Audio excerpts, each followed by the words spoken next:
The CBS Radio Mystery Theater presents...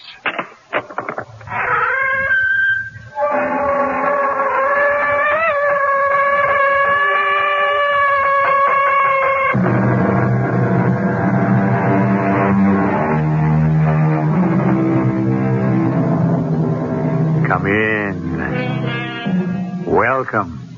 I'm E.G. Marshall. I'm going to guide you into and back out of, I do hope, a world where things do not always follow the straight and comfortable paths we're accustomed to. But stay close. Don't wander away. There is violence in this world we're visiting. Violence and other unpredictable things. Although we will witness some uncannily accurate predictions. Laura, hold the groceries while I open the door.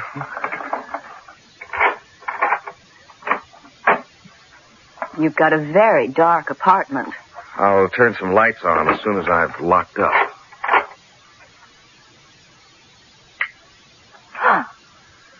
Hello, Cosden. You came a little earlier than I expected you. Well, Cash, I wasn't 100% sure of my welcome, so I figured I'd come over early. How did you get in? I don't think I left the door unlocked. Now, come on, Haliday. A simple little lock like that one. Cash, don't just stand there. Aren't you going to throw him out? You see that bulge in his jacket just under the left armpit, Laura? Oh. Throwing him out could turn into a pretty bloody affair. And I'm afraid the blood would be our own.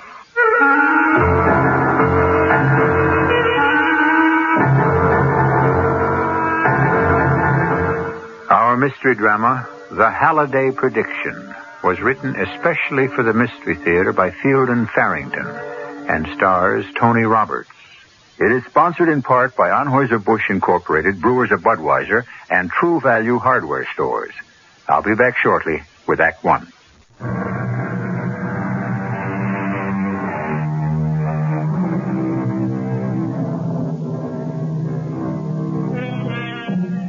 One of the mysteries that has intrigued man ever since he became a thinking creature is the future. 5 minutes from now, a day, a month, a year from now. The impenetrability of it, the unpredictability. And yet, there are those who do venture predictions, and sometimes with astonishing accuracy. Cash Haliday is a widely read and highly controversial columnist on the Daily World Express in one of our major cities. At this moment, he's answering an urgent summons from his city editor. Come in, Cash. Cash, we're cutting out your weekly predictions. Oh, now, just a minute, Kelly. Those predictions are the hottest thing you've got, and you know it. If you think you can... Good choice of words, hot. Libelous might even be better. Your prediction comes out every Friday, and I spend the weekend sitting around the house waiting for the phone to ring.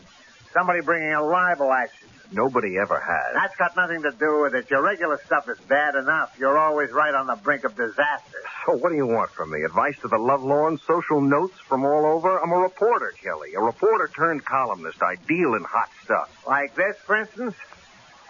Let me read it to you. Pretend you didn't write it, that you're the police commissioner reading this piece for the first time. I can try. Okay. An open letter to Police Commissioner Bradley. Mr. Commissioner, I would like to ask you what kind of a crime a man must commit to get himself arrested in this city. Oh, you zero in just fine on traffic violators, vagrants, and people who fail to curb their dogs. But let me ask you about Al Cosden and his creature, Bud Stroud. Is extortion not a punishable crime in our city? Arson, bribery, murder? I hereby accuse Al Cosden and Bud Stroud of all these crimes. What are you going to do about it, Mr. Commissioner? All right. How would you feel if you were Commissioner Bradley? I'd feel very uncomfortable, and that's exactly the way I want Bradley to feel. And if you were Al Cosden reading that piece for the first time? Well, I'd be sore as hell, naturally. And maybe gunning for the guy who wrote it? Maybe. Well, that's a chance I have to take. If you want to get your head blown off, I guess that's your affair. But the commissioner's going to land on me with both feet, and that's my affair. We were talking about the predictions. Okay. Shall I read today's prediction to you, too? Oh, I remember it, word for word. I'll read it to you anyway. The Haliday prediction of the week. This evening, Senator Kyle M. Bruce of Michigan will tender to the people of this nation his resignation as senator. By doing this, he will undoubtedly spare himself the punishment which his conduct in office has earned him. Now, what if that doesn't happen? It will.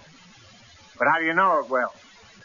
Kelly, I have got stringers all over the place. Don't you think I know what's going on in Washington? If he doesn't resign... He will. He's got us for libel, defamation of character, and, who knows what else. He's going to resign. So wait until it happens, and then we'll use it. Along with every other sheet in town, not to mention radio and TV. Okay, along with everybody else. News is what has happened, Cash, not what's maybe going to happen. You're teaching me my business, Kelly. Anyway, those predictions are out from now on. Well, and so am I. The Globe once offered me a front-page box for the predictions. Do you want me to go over there, Kelly? You know damn well I don't. Well, it's either or else. I'm going to use a weekly prediction as long as I write a column. And if you don't want it, the Globe does. I'm sorry. That's the way it's got to be. My ulcer's giving me fits. I said I'm sorry, Kelly. Get out of here and leave me alone, will you? What was bugging Kelly this time? Or was it too graphic for the ears of girl-type secretaries? He wants to cut out the predictions, Laura. He's out of his mind. Yeah, I think I mentioned that to him, but I must have. Are you going along with it? You're not, are you? No, not likely. I can go over to the Globe with a better byline and more money. I reminded Kelly of that. What are your plans for lunch? I was just waiting for you to ask. Yes? Well, how about that? Any further developments? Okay, thanks for calling. Keep in touch. That was Lundquist on the tie line from Washington. Senator Bruce has scheduled a news conference for 5 o'clock this afternoon, and somebody on his staff leaked that he's going to resign. Well, what do you know? Oh, the senator himself neither confirms nor denies. But I guess you scored again, didn't you? Oh, it was eminently predictable. How do you do it, Cash? I mean, no kidding. How do you keep on doing it? What? The predictions? Yes. I had Lundquist down there in Washington, didn't I? Ask him how he does it. I don't mean just this one case. There have been some where you just couldn't have had a clue. Like? Like how about the time the moonshot had to be scrubbed before blastoff. You couldn't have had any advanced knowledge of that, and yet you predicted it. Okay. Sometimes I get hunches. Everyone plays a hunch once in a while. Do you have any idea what your batting average is? I've been thinking about this for a long time, and I have come to a very spooky conclusion. I think that you make things happen by predicting that they will. I what? It's the least improbable explanation I can think of. It's the only one that makes your percentage of accuracy the least bit possible. You write it, it happens. You're kidding me. You don't really believe a nutty thing like that. Well, it's the only answer I can come up with that fits. Everything you've ever predicted has been, well, you might say hanging in the balance, sitting on the fence. A breath this way or that decides which way it falls. So why couldn't your prediction be that breath?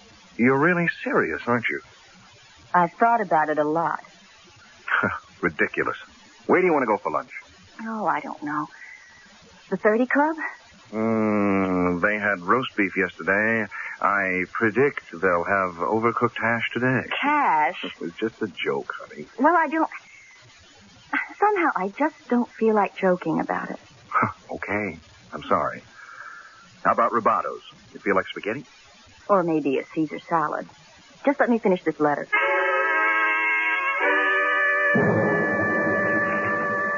Did you read that Haliday creeps column in the World Express this morning, Bud? Yeah, I read it. That guy comes right out and names us, accuses us. Arson, extortion, bribery, murder. I think this Cash Haliday is going to have to go. Look here, I don't think that would be very smart. Who asked you what you thought? I mean, it's pretty near as dangerous as knocking off a cop. Like all the papers would get on you, and the radio and the TV. They just don't give up on stuff like that. No, I don't think it would be very smart at all, Hal. No creep is going to pound me to death with a lousy newspaper while I sit around and don't do a damn thing. All right, take it easy, Al. It's bad for your blood pressure getting excited like this. You know what Doc Henry said? You shouldn't get excited or overexert yourself. Well, who's overexerting? Ain't nothing wrong with my heart or my blood or any of the rest of it. Well, I'm calm, see? Okay, that's better. And I still don't think you ought to try to hit a newspaper reporter. Shut up. You hear me? Shut up!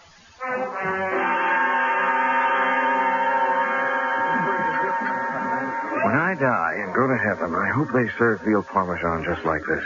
How's your salad? I can make a better one myself. Incidentally, I make a pretty swinging veal parmesan, too, if anyone should ask you. Imagine veal parmesan in the comfort of your own home. Will you marry me? Will you, Laura? Cash, please, let's not start that again. Look, I've told you and told you, I will not marry a newspaper man. Even if you're in love with him? My father was a newspaper editor. Now, you know that, of course, but... Well, you didn't watch what it did to my mother. Dad was never home for meals on time. He was always angry. Not with my mother, but he took it out on her. He had an ulcer the last 11 years of his life. And my mother cried nights.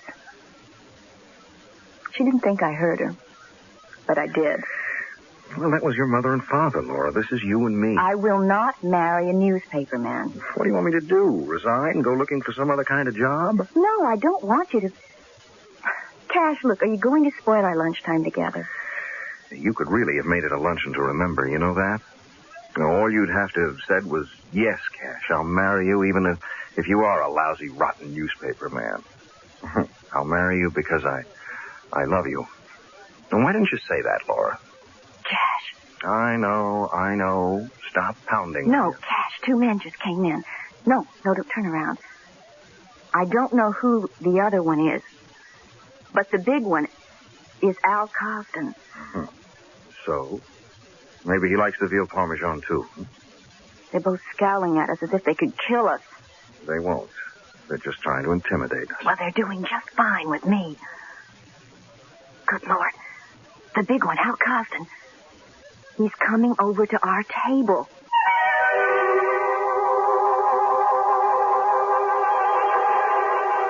Whether Cash Haliday predicts the future, contrives somehow to manipulate it, or just has hunches, his own immediate future is looking decidedly grim. He has made himself a problem to Al Cosden, and Cosden carries the solution to most of his problems in a shoulder holster. We'll follow the rest of the action closely when I return shortly with Act 2.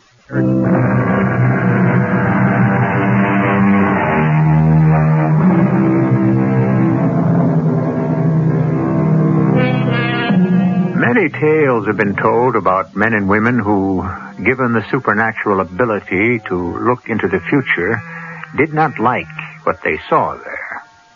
We're not sure yet whether Cash Haliday is one of these, or whether, as his secretary appears to believe, he can actually alter the future with his predictions. If the latter is the case, he would be wise to use his talent now. For Al Cosden, looking ominous, is approaching the table where Cash and Laura are just finishing their lunch. You don't mind if I sit here at the table with you for a minute, do you, Haliday? Of course not. You've met Laura, I believe? Is there something you wanted to talk to me about, Cosden? Like I'm sure you'd never guess what it is, would you? Well, I don't play guessing games. That's funny. Ain't that a funny one, miss? He don't play guessing games. Him and his Haliday predictions, and he don't play guessing games. What makes you think those are guesses, Mr. Cosden? I'm going to make you a prediction, Haliday. And you better believe I'm not guessing. You're going to stop writing stuff about me in your lousy column. I mean, as of right this minute, you're going to stop or else. Put it straight, Carsten. If you're threatening me, I want to hear it in so many words. I was telling a friend of mine about you this morning, and he said, be a good guy. Give the creep a little warning before you do anything permanent to him. So I took his advice. Looks now like I wasted my time. I should have handled it right then. Handled it? How? I'll let you guess, Haliday. He don't play guessing games, my friend. So, you better guess right, Haliday. Because in case you don't know, I'm the one who don't play games. Why were you in such a hurry to get back to the office, Cash? I have to make a change in tomorrow's column. Cash, you aren't going to put something about Al Cosden in your column, are you? Well, of course I am. The guy threatened me, didn't he? You think I'm going to let him get away with that?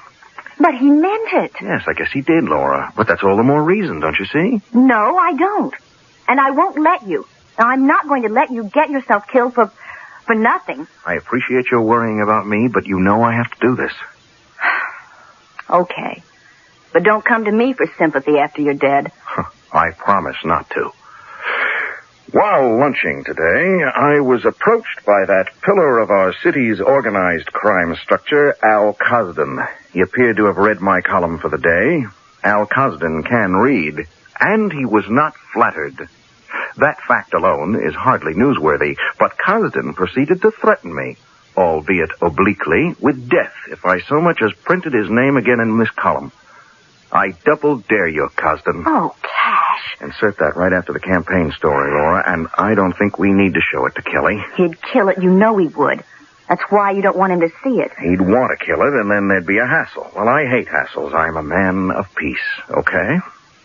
And you wonder why I won't marry you. Instant widowhood. Some deal. Okay, that settles it. He's got to go. Are you talking about the Haliday creep again? Did you read his column, Bud? Yeah, I read it. Well, he's got to go. Look, Cal, it's still like I told you yesterday. You hit a newspaper guy and they'll never let up on you. Not till they see you put away. You want to spend the rest of your life inside? Not me. I'm going to have an alibi. Ain't no way they can bust it. Yeah. You got it worked out. I'm going to be talking with Police Commissioner Bradley and maybe a couple other reliable witnesses at the exact minute when Haliday gets it. How about that? Well, ain't a bad trick if you can do it. Oh, I can do it. You want to tell me how? That's being in two places at the same time. I ain't going to kill Haliday. But you just said that You're going to do it for me. Oh, no, Al. No, not me. Not in a million years. You think you got a choice, Bud? I ain't gonna do it. Now, you listen to me. You got no choice at all. If you decide you don't want to do this little favor for me, Bud, then I guess I'll have to handle it some other way. But I'll take you out first, Bud. You can depend on it. Oh, come on, Al. You're kidding. I mean, you were not really... You think not, Bud? You'll hit Haliday when I tell you. I'll let you know.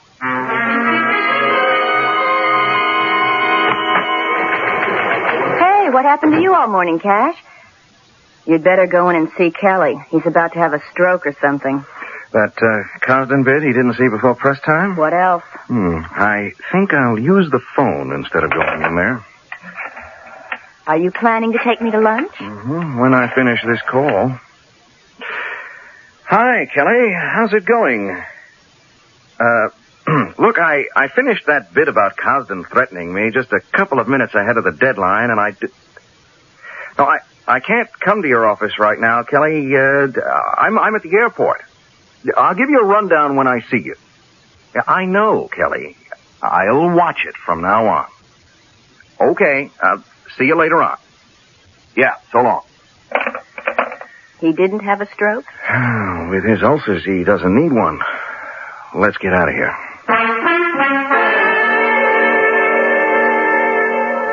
What are you doing here, Cosden? I had to see you, Commissioner. It's important. Walking into the police commissioner's office, you must be out of your mind. You worry too much, Bradley. It's not enough I've got this damn columnist Haliday trying to hook me up with you. You gotta walk in here in broad daylight and prove he's right. Nobody saw me come in. Nobody but your secretary out there, and she's on your side, ain't she? I don't know. What do you want? I want us to have a meeting together with a good witness, say around 6 o'clock tonight. With a witness? What's wrong with you, Cosden? I'm setting up an alibi. Oh, no. No way. Forget it, Cosden. No, I'm kind of disappointed. I figure you'd be glad to help me out. You should know I won't involve myself. We agreed to that 2 years ago when we first started working together. Well, all you've ever had to do for me was just quiet down a couple of investigations. And you've been stashing away the bread as fast as I could shovel it to you. I never asked you for a personal favor before. Well, if I didn't have this Haliday thing hanging over me, maybe it would be different, but it's come at a bad time. Well, now, what if I was to tell you that if you do me this little favor, you won't have any more trouble with Haliday? Nobody'd have any more trouble with Haliday. Look, I don't want to know about it. Haliday, you say?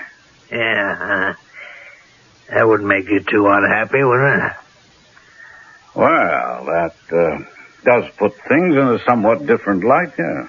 Now, we wouldn't have to be seen in public, just you and me and maybe a friend you can trust, so I got a good, respectable alibi. Your place. Or my place, if you'd rather. My place, I think. Yes, I could have Jerry Alberts in for cocktails. He's, well, I wouldn't have to worry about him, and he's respectable enough. Good. Can we make it tonight? Must it be tonight? Or tomorrow? No, I'm afraid not, then. I have to take a plane for Chicago around 5:30 this afternoon. I'll be gone till Friday morning. Well, I guess Friday night will be okay. 6 o'clock? I'll be there a little ahead of time. Okay? Yeah. Yes, Cosden, that should be all right.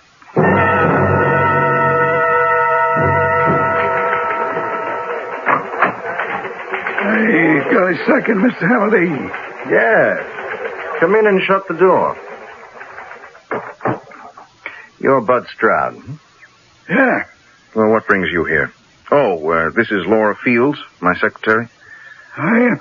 Hello. Bud Stroud? What can we do for you? Well, it's kind of confidential. If it's fit for me to hear, it's fit for Laura to hear. Well, okay, I guess. So, what can we do for you? It's more like what can we do for each other? I mean, I ain't coming in to you asking for favors. I got a proposition, kind of. Well, let's hear it. Okay, I'll chance it. You see, Hal Cosden is figuring to put out a contract on you. Have him killed? Figuring to? He did come to me with a proposition, only I don't want a part of it. Oh, well, that's very good of you. I don't knock off no cops, and I don't knock off no newspaper reporters. I ain't nuts. If you refuse to do it, though, won't Cosden just go to somebody else? No, I don't think so. He'd do it himself. He won't want to spread the word around too much. He'll get me first, though. And I ain't kidding myself about that. So unless you can figure out some way to stop him before Friday, we're both going to be pushing up daisies. You and me, both. Friday? Yeah, that's when he said it for. Don't ask me why. Friday at 6 p.m. I see. And what do you expect me to do to stop him? Well, I mean, you're a big columnist and everything. You can go to the police, Cat. Forget it. The cops don't worry, Cosden. He's got good connections. What connections? How high do they go? Oh, no, I ain't getting into that. I told you what I came here to tell you. What I want to know now is what you aim to do about it. Well, that's a good question. I wish I had an answer. Bud Stroud said it wouldn't do any good to call the police. It can't do any harm. Yes, this is Cash Haliday of the World Express. Let me talk to Commissioner Bradley, please. Oh, all right then. Let me speak to Captain Horner. I doubt if the commissioner would have done much to help you anyway. Most likely not. It would give him something to think about, though. Captain Horner, this is Cash Haliday, World Express. I just got word that Al Cosden plans to put a contract out on me. It doesn't surprise me much either. That's pretty weird. So what you're saying is that you can't do anything for me until after I'm dead? Is that it? Who's making a joke? All right, Horner, I know it isn't easy for you either. Okay, do whatever you can. Did you ever get the feeling you were about to be thrown to the wolves?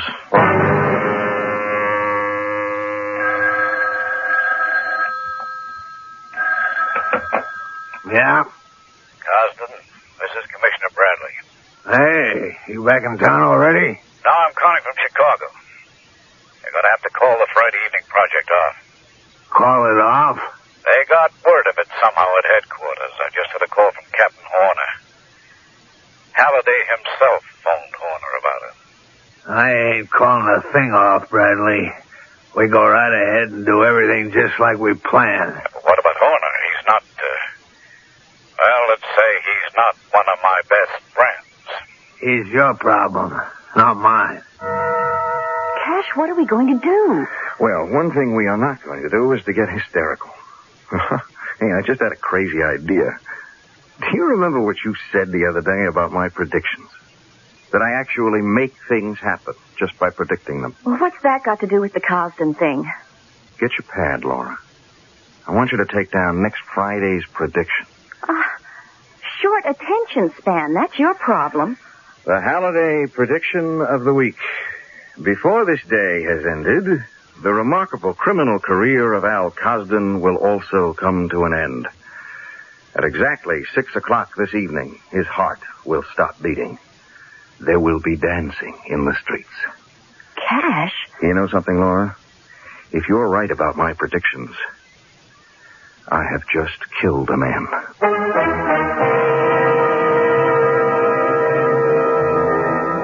Is it possible, actually, to cause an event simply by writing and publishing a prediction that it will happen? I share your doubt. Such a thing would be totally against nature as we know it. However, as we know it is the key phrase there, and it leaves room for at least a shred of belief against all our skepticism. We'll test that small shred further when I return shortly with Act 3.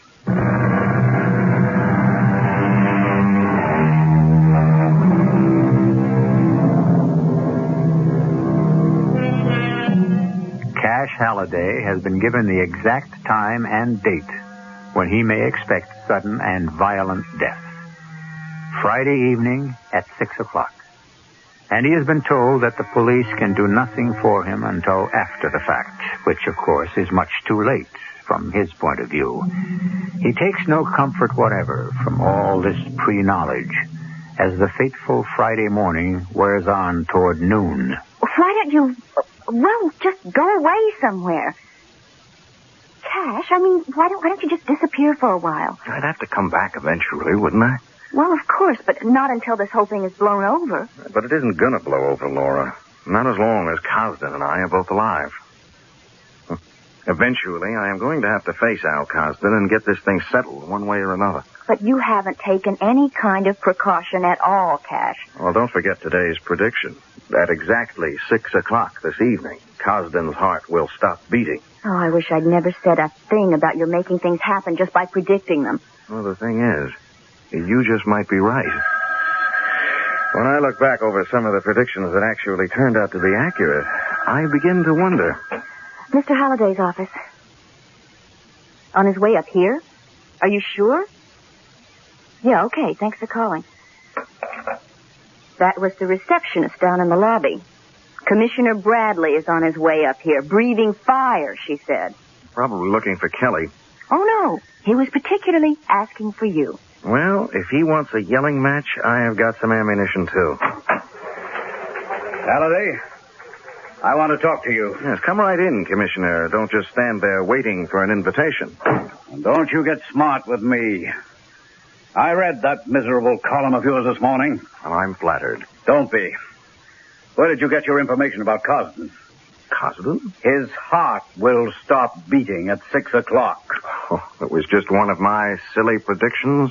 Now, look, if somebody is threatening murder and you know about it, it's your duty to let the police know. Who said anything about murder? I just said his heart would stop beating. He does have a bad heart, you know. Am I to take it then that you refuse to tell me what your information is and where you got it? Well, what can I tell you? I have no information. It was just a prediction. All right. But if anything happens to Cosden tonight, you're going to find yourself in very, very deep trouble, Haliday.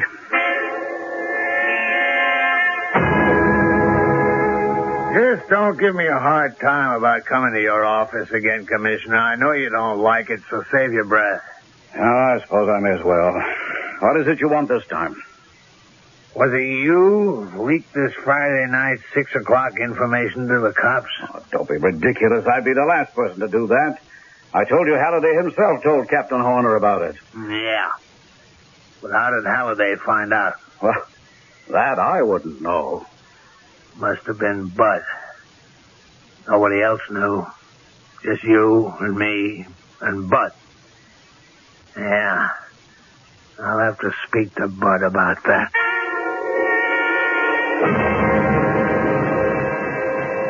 4 o'clock, Laura. I think maybe I'd be smart to get home and lock myself in right now. I'm coming with you, Cash. Oh, no. If Cosden is going to come calling, I want you far away. I'm not going to set you up as a secondary target. I'm going to stay with you. Darling, I love you for the thought, but no. No, absolutely no. What do you have in your refrigerator? Maybe we ought to stop at the supermarket and pick up a few things. We are not going to do anything. Not together. Not tonight. You're going straight home. Better still, pay somebody a visit, but not me. No way. Cash, I want to be with you. Why? I just do, that's all. If there's going to be any trouble, What? No, tell me. Say it. Oh, all right, you big ape. Because I love you. Good. And you'll marry me? I wouldn't marry a newspaper man if he were the last man on Earth. If I were the last man on Earth, I'd have to give up the newspaper racket anyway. Who'd read me? Oh, you know what I mean. Anyway, I'm going with you, and that settles it. I don't know why I want to marry a woman as stubborn as you, but I do. Okay. But if you get killed, don't blame me.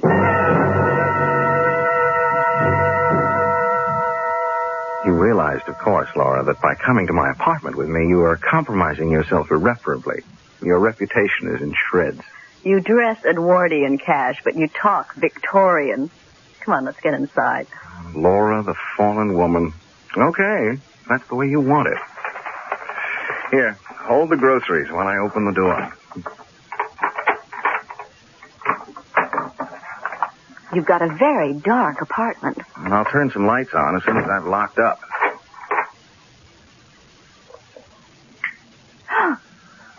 Hello, Haliday. Hello, Cosden. You came a little earlier than I expected you.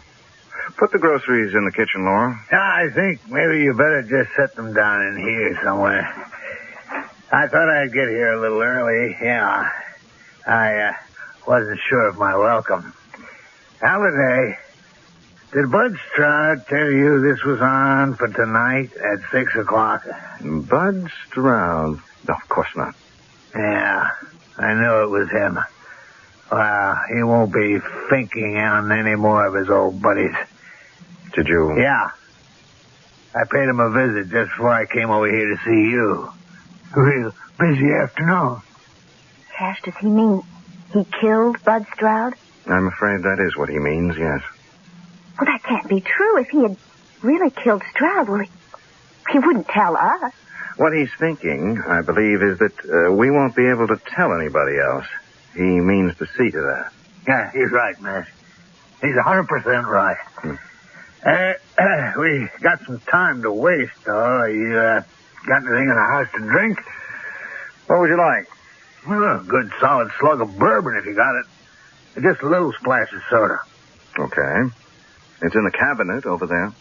Well, so go on. Get it. But be real careful, Haliday. If I see anything I don't like, I'll blow your head off. Well, I'll be very careful. Laura, while he's watching me, turn on the tape recorder. Hey, knock it off with the whispering. If you want to talk to her, talk loud enough for me to hear. What'd you say to her? Don't get excited, Cosden. I asked her to see if there's some kind of snack in the refrigerator. I'm hungry. Oh, no. The little lady stays right here where I can watch her. Come 6 o'clock, you won't be hungry anymore, Cass. Why 6 o'clock, Cosden? I mean, not that I want to rush you, but why wait until 6 o'clock? Well, so why shouldn't I tell you?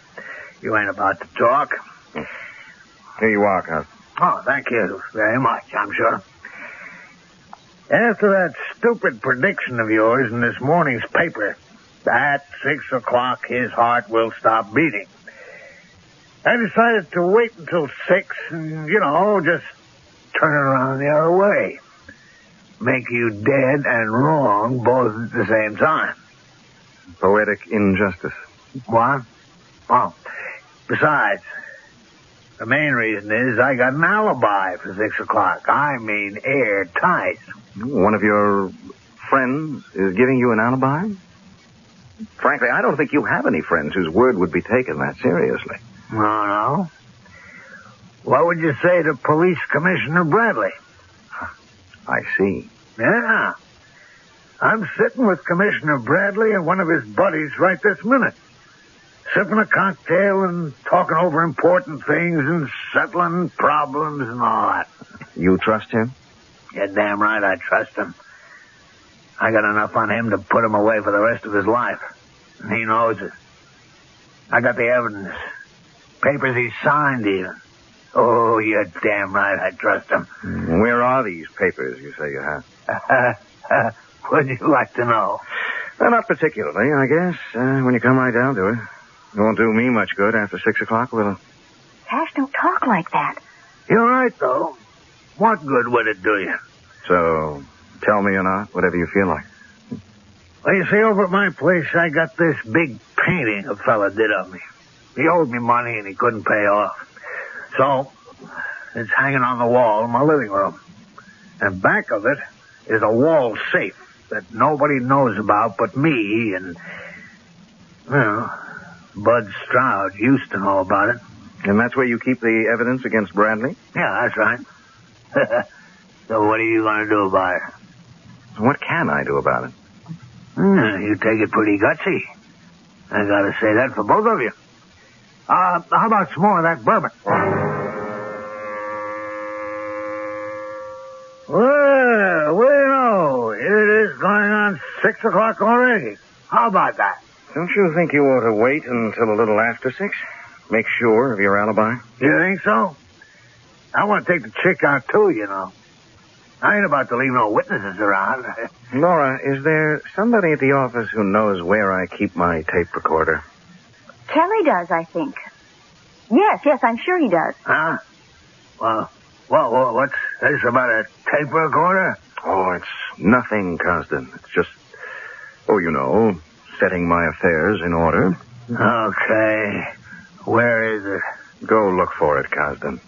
You won't find it in a million years. Damn you, where is it? You can't make me tell you by pointing a gun at me, Cosden. You intend to shoot me anyway. You lousy. Okay, I'll find it myself. You're cold, Cosden. Dead cold. Would I keep a tape recorder in a closet? It's all for nothing. You'll never find it. I'll find the damn thing. Either that What's the matter with him, Cash? I can't breathe. Looks like a heart attack to me, Laura. Oh, for God's sake. Help me. I can't. 3 minutes past 6. My prediction was off by 3 minutes.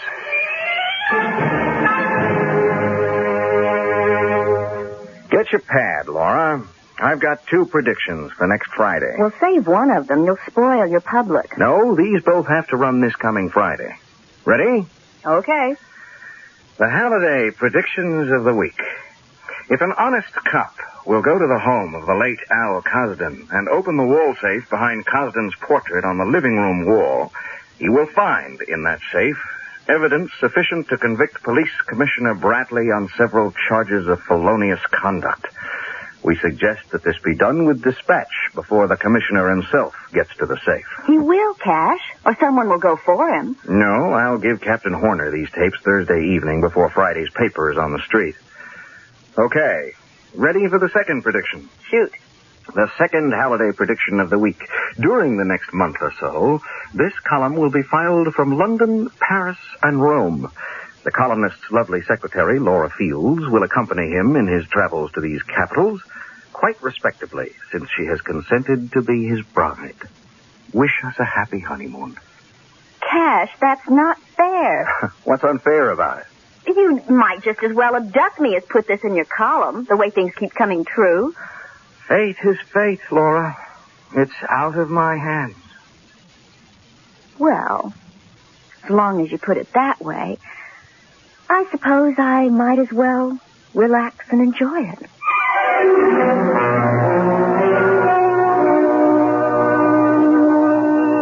Do we consider the proposition proved that Cash Haliday was able, simply by predicting that a thing would happen, to make it happen?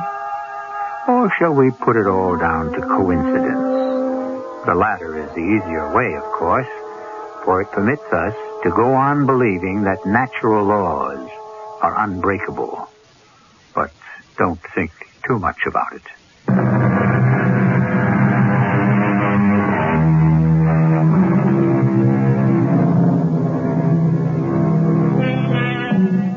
Commissioner Bradley has been indicted for misconduct in office and is, of course, free on his own recognizance while awaiting trial. Al Cosden and Bud Stroud were given a well-attended and rather spectacular double funeral. Cash and Laura Haliday have settled in a quiet suburb, and we must tell you, Cash's predictions still have an uncanny way of coming true. There'll be more uncanny goings-on when we bring you our next mystery drama. Our cast included Tony Roberts, Morgan Fairchild, Robert Dryden, and Ian Martin. The entire production was under the direction of Hyman Brown. Radio Mystery Theater was sponsored in part by Contact, the 12-hour allergy capsule, and Buick Motor Division. This is E.G. Marshall inviting you to return to our Mystery Theater for another adventure in the macabre. Until next time, pleasant dreams.